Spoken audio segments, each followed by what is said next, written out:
blanket, or no blanket. It's just so long. But it's like cozy though, because it's like a knit blanket talking about books, you know? Let's do about myself. Do I look natural? Au naturel? Oh, should I recline? Nah, it's just too unprofessional. A mermaid tail going on. Alright, we're just gonna go into it. I don't know how to start this. How do they sound cool when they start videos? I'm just gonna... Alright, hello! Hello. Welcome to my book haul from DC. No, that was bad. That was bad. Hello.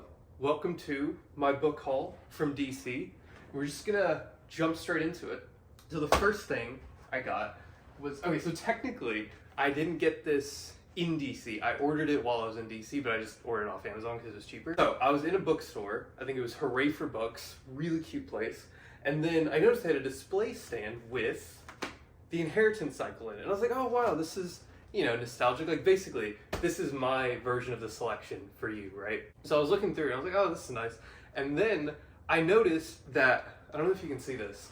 I'm gonna go closer so you can. But they're coming out with a 5th book.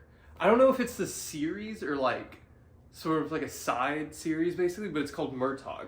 And it's like, it's in the same universe as the Inheritance Cycle. And basically Murtagh was like, he's like the bad guy, but is actually the good guy by the end of it. And I just realized you have no idea what this is about. And honestly, I don't really remember that much.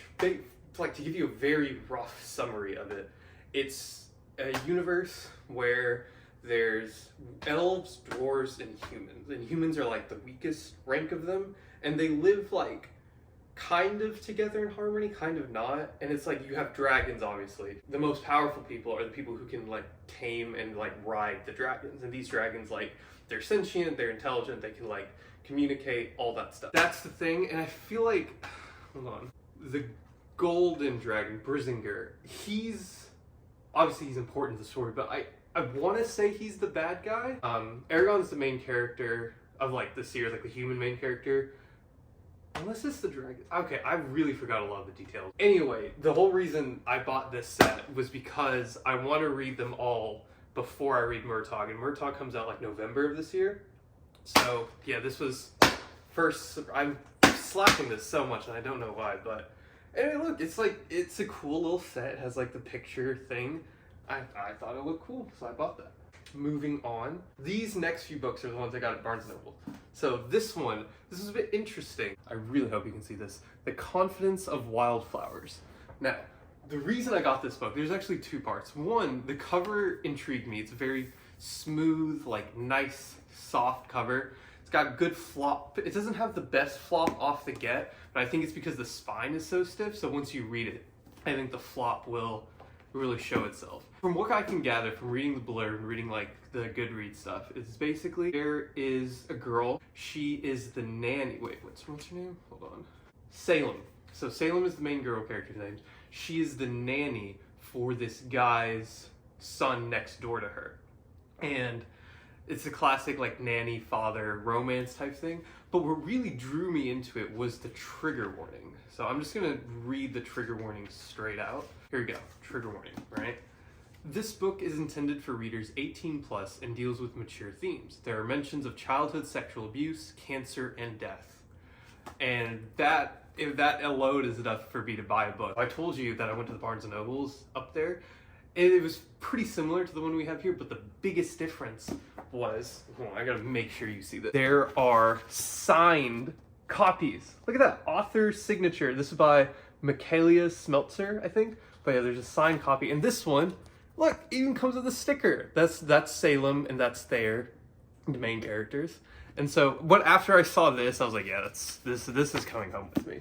Excited for this one. I think it's gonna be a good read. I think it's like a 4-star on Goodreads, so it's not bad. I'm just very interested in it because on surface level, like if you read the back, it just talks about, you know, it's impossible not to fall in love with Thayer and his adorable son. There's a big problem though. I'm 18, he's 31. Oh yeah, there's a bit of an age gap in this one too. And this is like realistically the first age gap I've read. Like technically the entire ACOTAR series is an age gap by like centuries. This one's like a legitimate age gap, so to speak. I don't know. the trigger warning is really what interests me, because I don't know I don't know where they're gonna go with this type thing. Where do I put the book after I'm done? Because I want to do this so you get a cool reveal, but then I don't want to have to do that every time.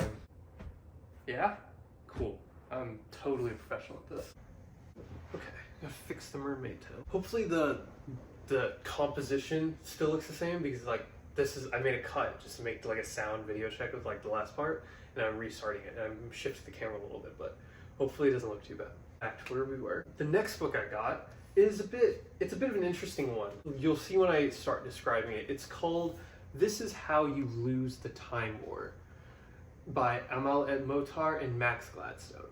Now this is an interesting book. So it's a sci-fi romance. The world/universe that this is set in is basically, there are two highly advanced technocratic society. One is called the Agency and the other one is called the Garden.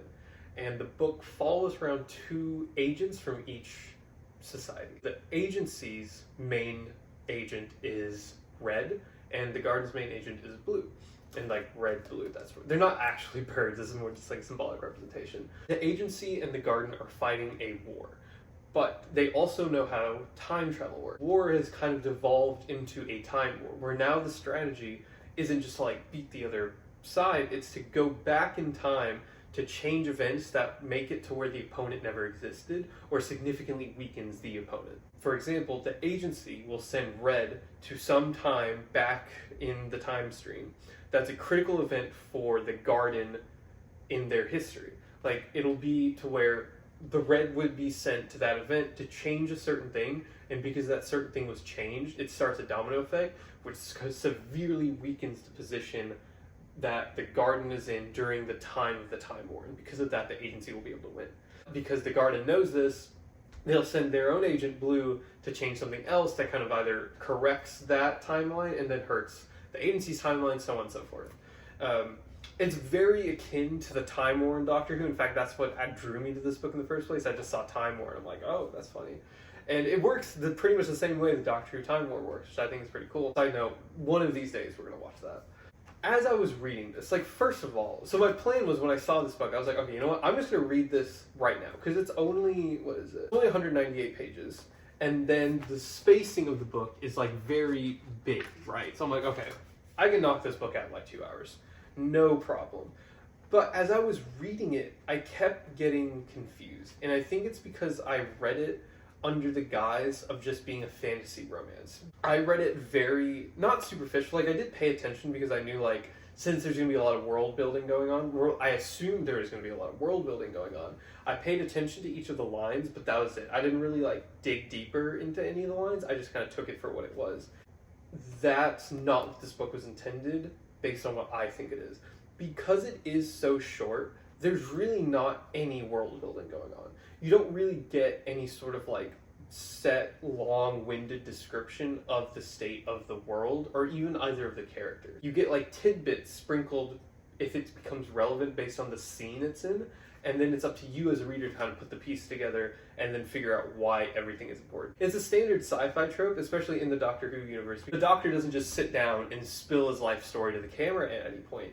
Each event or scenario brings out a part of the Doctor's past that's relevant to the scene, and the Doctor either says it, comments on it, and as a viewer, you understand that part of it. Sprinkled throughout the entire series are things like that, and by the end of it, you get a holistic understanding of who the Doctor is, what happened, the history, the whole, Doctor Who mythos. That's similar to how this book is read, because even as I was reading it, I was going through and kind of my lore detector went off, and I would read something and I'd go, okay, this is important. And I know it's important, I just don't know why it's important. So the reason I bought this was because I'm actually going to read this again at some point. And I probably will annotate it as well, because this will technically be my first reread that I've ever done. By the end of that, hopefully at least, I'll be able to get a full picture of the story here. Because again, this is sci-fi romance, and the romance is the central part of it. And even on my first read through, I got that. And I get the ending of it made it clear why the romance was so important. I just didn't see the romance develop as the book intended me to see it. I really want to like this book because, one, it's got glowing reviews. It's a 4.5 on Goodreads. I don't know if I said that already, but it's like a 4.5 on Goodreads. There's like a whole page of like author commendations on it. Very interesting book. I guess like, okay, for me to rate this, I would give it a 3.5. And I know that's not what this book actually is rated, or what it should be rated. I just didn't get a lot of it, and because I didn't get a lot of it, I missed a lot of what this book had to offer. So if you ever want to read this, like, I don't know if I recommend it because this is very much outside of your style. This is like the book start to finish, the whole thing is spacey. Like there's time travel in space throughout all of it. There's some cute scenes in there. Like at one point they go to like Victorian era London and they're talking about like tea time and things like that. So it's a fun read, but it's a very abstract read. Interesting. That's pretty much all I can say about it right now. Very interesting book. This next one. Oh, I'm excited for this one. This right here is a Barnes & Noble's pre-order. It's not just any Barnes & Noble's pre-order. It is a pre-order for Satan's Affair. Yes, I finally ordered the book. Checking out, and I asked the cashier, and I said, do you guys have a copy of Satan's Affair? Because I saw Hunting Adeline, I saw Haunting Adeline, but I didn't see Satan's Affair anywhere, which I'm not really surprised about. Hunting Adeline is definitely the darkest out of the three, just because it's so unbelievably disgusting. Like, it is vile.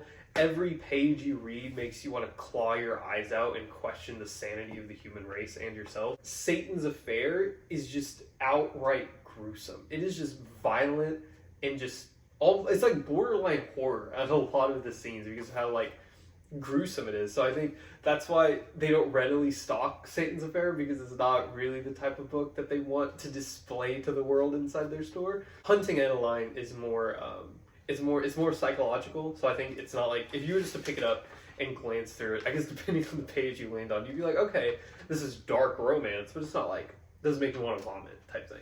Wonderful read. Strongly recommend it. But anyway, I got it. So now I'm going to have all three. I cannot wait. I never even said this. I got too distracted explaining the book.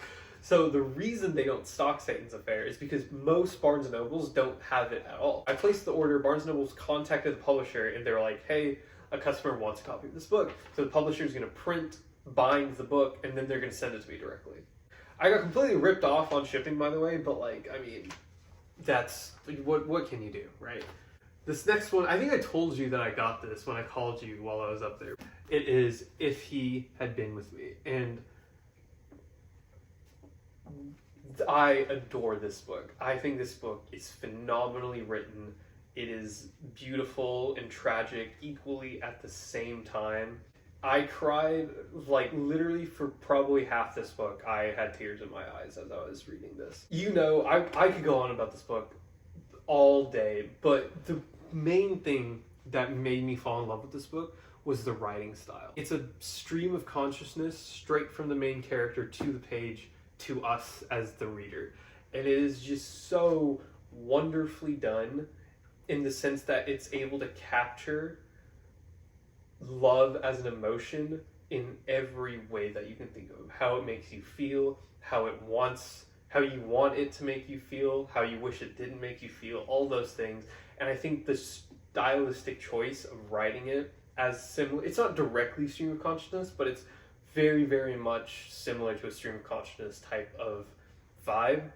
Because of that, we feel all of the emotions the main character feels as she goes on through the book. The highs we feel, all the lows we definitely feel, and the ending, at least, like, I know you didn't rate this book as highly as I did, and you didn't like it as much as I did. The ending completely rocked me. It stunned me, it shocked me, and I had to reread it like twice to actually get what was happening because my brain refused to like process the emotions. I could keep going on about this book, but incredible. Absolutely incredible. Undoubtedly deserves a place on my bookshelf. I feel like you can already tell what this is based on like the angle it is, but I actually didn't get this from a bookstore. I got this from the library, where the crawdads sing. So, like I said, I went to the Alexandria Public Library just to check it out. It's this cute little brick building. I'll show you the pictures when you watch this probably. So I walk in there and they had like the book sale where it's like, you know, old, used, discarded books from the library and they're selling this on, putting it on sale. I got this for $2 and like besides this one rip here, Like, the pages themselves are perfectly intact. Like, this book is in great condition. For a hardback book that's in this good quality, I got it for $2. Plus, since it's your favorite, or one of your favorite books, and you have impeccable taste, I know by the end of this book, I will know that it deserves a spot on my shelf. Can't wait to read this. Very, very excited. Well, I was going to say we're going to change pace a little bit, but before we change pace, I want to show you this. My plan initially was I was going to buy a book from all the little bookstores that I went to just to, support the business and everything. But then I went to Barnes & Noble's. I bought all of the books that I wanted to in like one sitting. I still went to all of the bookstores again, and I wanted to get something from them. So this one, it's called Hooray for Books. It's almost like a teacher's bookstore because there were a lot of like children's books, like educational activities in it. There was a romance section. It wasn't really that extensive, and there was like zero smut in that entire store. I literally didn't see a single title that was smut that I recognized, nor did I see a book that like made me think, okay, yeah, this is gonna be spicy. Regardless, I went there and I got this little pin. I don't know. I look so stupid right now doing this, but this is the best that I can think to do. Little frog, he's got a crown, hooray for books, and he's reading. That's it. That's literally it. And then the final two books I got from the Taylor Swift bookstore. Funny enough, when I went back the second time, they actually were still playing Taylor Swift. So it wasn't just like The Worker the first time I went list Taylor Swift. I think Taylor Swift is just the perpetual playlist that they have. This is called The Love Poems of Rumi. And based on the title, it's a poetry book. Hang on. I don't think I feel like I told you this, but I'll just say it again because I'm thinking about it. Last summer, I won't say I got into a poetry phase. I've always liked poetry because of how it portrays a theme and delivers a message in such like simplistic minimalism vibe. I decided to buy two poetry books, and so this one is called The Hurting Kind by Eda Limon, and this is Then That Was Now by Vijay Seshradi. Both excellent books. I'll give you just like a quick rundown of both of them because like why not? So the author is an Indian American. He was born in Bangalore and he came to America as a small child. This book basically describes the immigrant life that he went through, right? Because he's almost born in two different eras if you think about it. Because you have his family's history, partition, the Civil War, all of those things. So that's the life his parents and his like grandparents grew up with. And then you have his life experience just as a child growing up in America. And the title itself is a bit paradox. It's like This Is Then, That Was Now. And the story itself relates how both of those separate time eras intertwined and interconnects to make the person he is. How those influences shaped how the author viewed the world. And this is a poetry collection describing that. Comments on human experience and a lot of human nature, which is always a win for me. You have this book, and my goodness, this is just tragic. This is absolutely just sad. I loved every second of this poetry. This one is also a story about the author's life, but it's different. You know those things that happen to you, like bad things that happen to you, and it's like when they happen, your first reaction is to dismiss them because they're not that tragic, for lack of a better word. They're not like small inconveniences. They're very important to you, but you still just sort of automatically dismiss them to a certain degree. If you had a fallout with a friend, or if you put a lot of time and effort into this project, it didn't go the way you wanted it to. If you were really looking forward to an event, and again, it just didn't go the way you wanted it to. Things like that, this book captures and shows the importance of those feelings. Each poem is basically something that happened in the author's life, and it's written so pensively that it portrays the sadness that the author felt in that moment. So like if I were just to take this book, this poem is called How We See Each Other, and it's the author's experience growing up as a woman. I won't read the whole poem, but just to give you a gist of it, it says, I forget I am a woman walking alone and wave at a maroon car, assuming it's a neighbor or a friend. The car then circles the block 5 times and goes past me 5 times. 1 wave and 5 times the car circles strangers. The event itself is just like a car made a very creepy, weird gesture. it wasn't a tragic event. Like, no one died, no one got seriously injured. It just really is an unsettling and uncomfortable feeling. I think a lot of people, if this happens to them, they naturally dismiss it. For whatever reason, they think, oh, it's not that big a deal. People have it worse or something like that. But as the poem in this whole book goes, the author captures that experience and event in language that is so beautifully intricate and borderline depressing in a lot of times.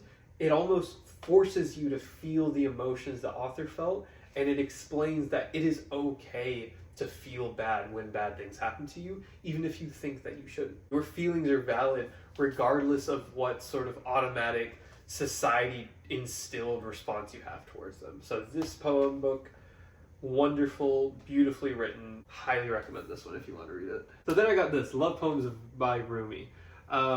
And oh, what is this? I don't know that. I guess they slipped a bookmark in here. Let's say Alexandria, City of Readers. Oh, that's nice of them. Anyway, so I haven't read this yet. I kind of just saw the cover, beautifully designed, and I flipped through like just the first few poems. Look at these covers.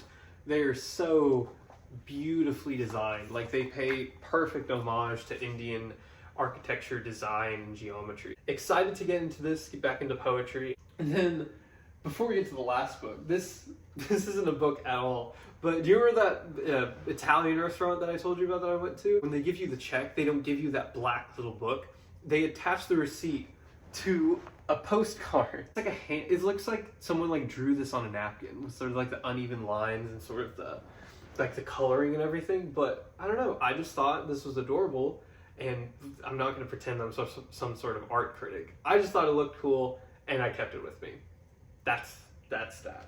To the last and final book, I also got this from the Taylor Swift bookstore, and it's another poetry book about love. It's called Love Poems by Pablo Neruda.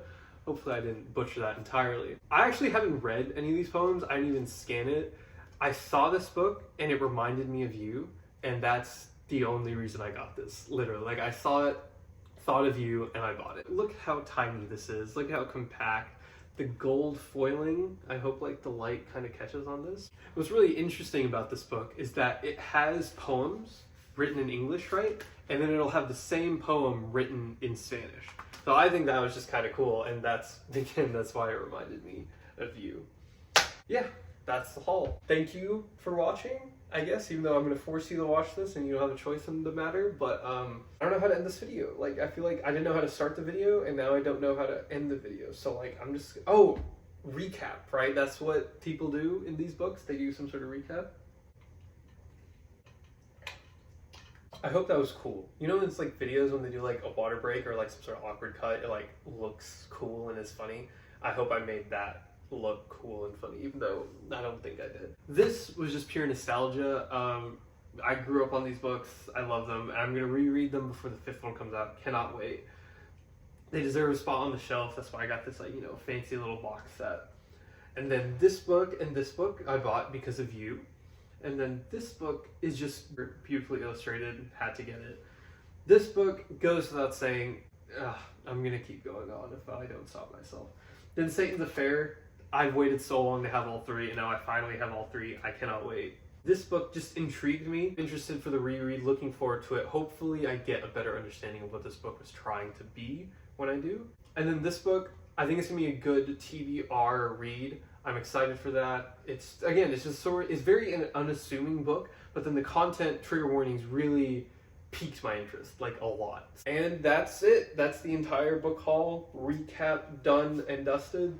I can't believe I actually did this, but I'm not gonna lie, it was honestly fun. I did actually kind of enjoy this, as silly as that sounds. But that's it. That's the video book haul done. I'm just rambling because I don't really know when to end this, so I'm just gonna end this right now. Bye!